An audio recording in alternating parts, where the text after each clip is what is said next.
سلسلہ سیرت ازواج مطہرات میں آج ہم ام المؤمنین سیدہ زینب بنت جحش رضی اللہ تعالی عنہا کی مکمل سیرت جانیں گے۔ آپ کا پیدائشی نام برہ تھا، جسے آپ صلی اللہ علیہ وسلم نے تبدیل فرما کر زینب رکھ دیا۔ والد کی طرف سے سلسلہ نسب اس طرح ہے: زینب بنت جحش بن رباب بن یعمر بن صبرہ بن مرہ بن کثیر بن غنم بن دودان بن سعد بن خزیمہ، جبکہ والدہ کی طرف سے آپ کا سلسلہ نسب یوں ہے: زینب بنت امیمہ بن عبد المطلب بن ہاشم۔ آپ کی ولادت، آپ رضی اللہ تعالی عنہ کی ولادت آپ صلی اللہ علیہ وسلم کے اعلان نبوت سے تقریباً 20 سال قبل ہوئی۔ خاندانی پس منظر: سیدہ زینب بنت جحش رضی اللہ تعالی عنہ کی والدہ امیمہ خواجہ عبد المطلب کی دوسری بیوی فاطمہ بنت عمر کی بیٹی ہیں۔ آپ صلی اللہ علیہ وسلم کے والد عبداللہ، حضرت علی کے والد ابو طالب، زبیر بن عبد المطلب اور ان کے علاوہ عاتقہ، برہ، بیضہ اور اروہ، یہ سب فاطمہ بنت عمر سے ہیں۔ آپ رضی اللہ تعالی عنہ کی دو بیوہ بابیوں سیدہ ام حبیبہ بنت ابی سفیان رضی اللہ تعالی عنہما اور زینب بنت خزیمہ رضی اللہ تعالی عنہ ازواج مطہرات میں شامل تھی۔ قبول اسلام: آپ رضی اللہ تعالی عنہ ابتدائی طور پر اسلام قبول کرنے والوں میں سے شامل ہیں۔ پیغام نکاح: رسول اللہ صلی اللہ علیہ وسلم کے آزاد کردہ سیدنا زید بن حارثہ رضی اللہ تعالی عنہ کے نکاح میں ام ایمن رضی اللہ تعالی عنہ موجود تھی۔ آپ صلی اللہ علیہ وسلم نے حضرت زید رضی اللہ تعالی عنہ کا دوسرا نکاح حضرت زینب بنت جحش رضی اللہ تعالی عنہ سے کرنا چاہا اور ان کے گھر پیغام بھیج دیا۔ پیغام ملنے کے بعد حضرت زینب رضی اللہ تعالی عنہ اور ان کے بھائی عبد الرحمن بن جحش نے اس کو خاندانی فوقیت کے پیش نظر اور اس وقت کے حالات کے تناظر میں اسے ناپسند سا خیال فرمایا کہ قریش کے ایک آزاد معزز خاتون کا نکاح ایک آزاد کردہ غلام سے ہو۔ چنانچہ اس وقت کی معاشرتی روش یہی تھی کہ دو ایسے خاندان جن میں مالی و خاندانی برتری و کمتری پائی جاتی ہو، نکاح کرنا معیوب سمجھا جاتا تھا۔ بزرگی کا معیار تقوی ہے۔ اسلام نے دنیا میں مساوات کی جو تعلیم رائج کی ہے اور خاندانی برتری و کمتری کی تفریق کو جس طریقے سے ختم کیا ہے، اس کی مثال کسی اور مذہب میں نہیں ملتی۔ اس کی کئی مثالیں پیش کی جا سکتی ہیں، لیکن یہ واقعہ اپنی نوعیت کے لحاظ سے ان سب پر فوقیت رکھتا ہے۔ قریش اور خصوصاً خاندان بنو ہاشم کو کعبہ کا متولی ہونے کی وجہ سے عرب میں جو مقام حاصل تھا، اس کے لحاظ سے شاہان یمن بھی ان کے ہمسری کا دعویٰ نہیں کر سکتے تھے، لیکن اسلام نے بزرگی کا معیار محض تقوی کو برقرار دیا اور فخر و مباحات کو جاہلیت کا علامت ٹھہرا دیا۔ اسلام کی کسوٹی پر دیکھا جائے تو اگرچہ حضرت زید رضی اللہ تعالی عنہ بظاہر غلام تھے، لیکن چونکہ وہ تقوی اور الہیت کے اعتبار سے ایک صالح مسلمان تھے، اس لیے آن حضرت صلی اللہ علیہ وسلم نے ان کی طرف سے پیغام نکاح حضرت زینب بنت جحش رضی اللہ تعالی عنہ کے گھر بھیجا۔ تاہم حضرت زینب رضی اللہ تعالی عنہ اور آپ کے گھر والے معاشرتی طور پر اسے ناپسند فرما رہے تھے، تو اللہ تبارک و تعالی نے وحی نازل فرمائی: وَمَا كَانَ لِمُؤْمِنٍ وَلَا مُؤْمِنَةٍ إِذَا قَضَى اللَّهُ وَرَسُولُهُ أَمْرًا أَن يَكُونَ لَهُمُ الْخِيَرَةُ من امر ومن يعص اللہ ورسولہ فقد ضل ضلالا مبینا۔ سورہ احزاب کی آیت نمبر 36 ہے، جس کا ترجمہ ہے: اور جب اللہ اور اس کا رسول کسی بات کا حتمی فیصلہ فرما دے تو نہ کسی مومن مرد کے لیے اور نہ کسی مومنہ عورت کے لیے گنجائش ہے کہ وہ اپنے اختیارات کو باقی رکھے، اور جس کسی نے اللہ اور اس کے رسول کی نافرمانی کی وہ کلی گمراہی میں پڑ گئے۔ نکاح کا انعقاد: حضرت زینب بنت جحش رضی اللہ تعالی عنہ اور ان کے بھائی کو اس آیت کے نازل ہونے کی خبر لگی تو دونوں اس بات پر راضی ہو گئے کہ حضرت زید رضی اللہ تعالی عنہ سے ان کا نکاح ہو جائے۔ چنانچہ نبی کریم صلی اللہ علیہ وسلم نے حضرت زید رضی اللہ تعالی عنہ سے حضرت زینب کا نکاح فرما دیا اور 10 دینار اور 60 درہم حق مہر مقرر فرمایا۔ نبی کریم صلی اللہ علیہ وسلم نے حضرت زید کی طرف سے خود ادا فرمایا۔ چونکہ اس وقت حضرت زید رضی اللہ تعالی عنہ آپ صلی اللہ علیہ وسلم کے گھر میں ایک فرد کی حیثیت سے رہتے تھے۔ شادی کے بعد ان کی الگ رہائش کے لیے رسول اللہ صلی اللہ علیہ وسلم نے علیحدہ مکان کا انتظام فرمایا۔ کھانے پینے اور پہننے کی بنیادی ضروریات زندگی کا بندوبست بھی فرمایا۔ فائدے کے طور پر حضرت زید بن حارثہ رضی اللہ تعالی عنہ اور حضرت ام ایمن رضی اللہ تعالی عنہ کا مختصر تعارف ذکر کیا جاتا ہے تاکہ سارے واقعے کی صورتحال کو سمجھنے میں آسانی ہو۔ سیدنا زید بن حارثہ رضی اللہ تعالی عنہ کے والد کا نام حارثہ تھا اور والدہ کا نام سعدہ تھا۔ حضرت زید بن حارثہ رضی اللہ تعالی عنہ کی عمر اس وقت 8 برس تھی۔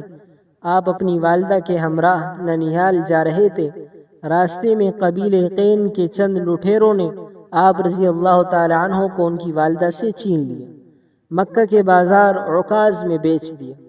ام المؤمنین سیدہ خدیجہ الکبریٰ رضی اللہ تعالی عنہ کے بھتیجے حکیم بن حزام رضی اللہ تعالی عنہ نے زید رضی اللہ تعالی عنہ کو 400 درہم میں خرید لیا اور اپنی پھوپھی سیدہ خدیجہ رضی اللہ تعالی عنہ کو دے دیا۔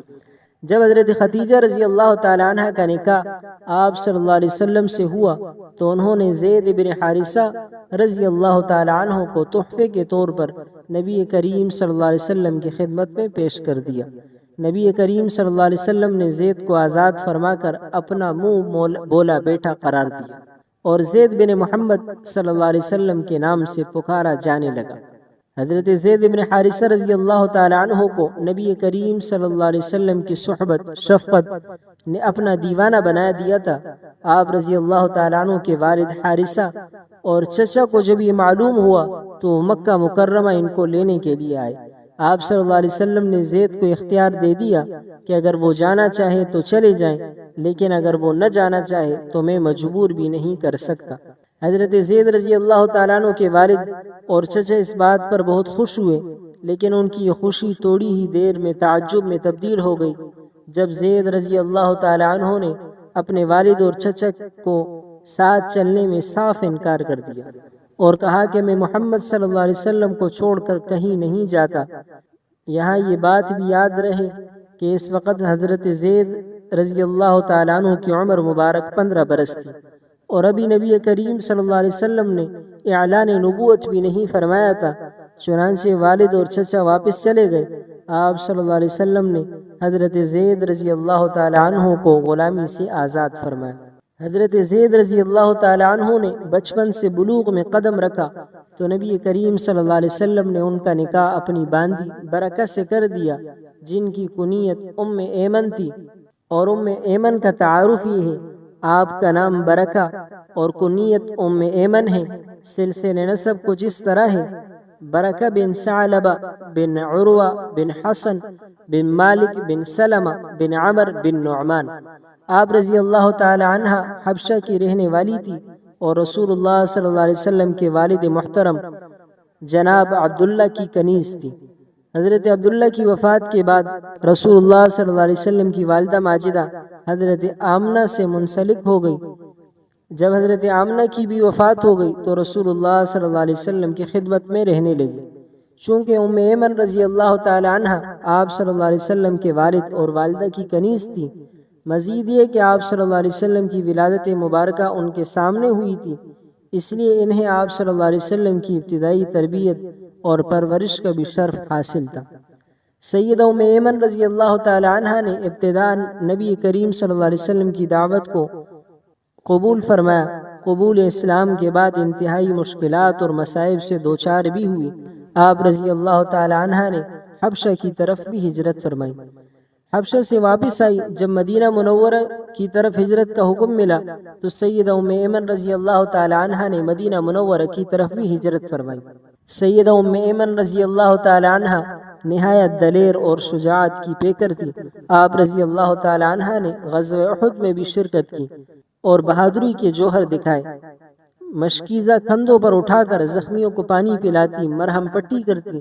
غزوہ احد میں ایک وقت ایسا بھی آیا کہ مسلمانوں پر جب آثار ہزیمت نمودار ہونا شروع ہوئے اور میدان جنگ سے ان کے پاؤں اکھڑنے لگے تو ام ایمن رضی اللہ تعالی عنہ نے مسلمانوں کو اسلامی غیرت اور رسول اللہ صلی اللہ علیہ وسلم کی جان کی حفاظت کا واسطہ دیا اور کہا کہ موت سے بھاگ کر کدھر جا رہے ہو؟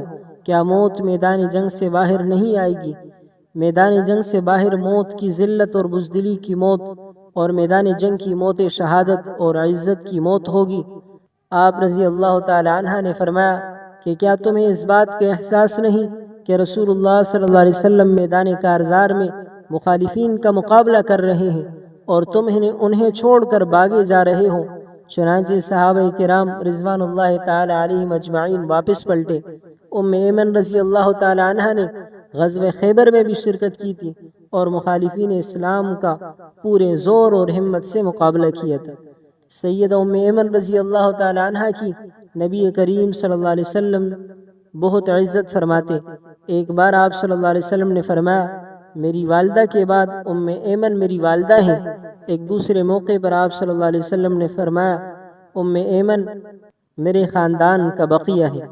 سیدہ ایمن رضی اللہ تعالی عنہ کا پہلا نکاح عبید بن زید رضی اللہ تعالی عنہ سے ہوا، جو حارث بن خزرج کے خاندان سے تعلق رکھتے تھے۔ عبید بن زید رضی اللہ تعالی عنہ نعمت اسلام سے مالا مال ہوئے اور جنگ حنین میں شہادت پائی۔ ان کی شہادت کے بعد زید بن حارثہ رضی اللہ تعالی عنہ کے عقد میں آئی۔ حضرت ایمن رضی اللہ تعالی عنہ سے حضرت زید رضی اللہ تعالی عنہ کے بیٹے اسامہ پیدا ہوئے، جو کہ اسامہ بن زید رضی اللہ تعالی عنہ کے نام سے مشہور ہے۔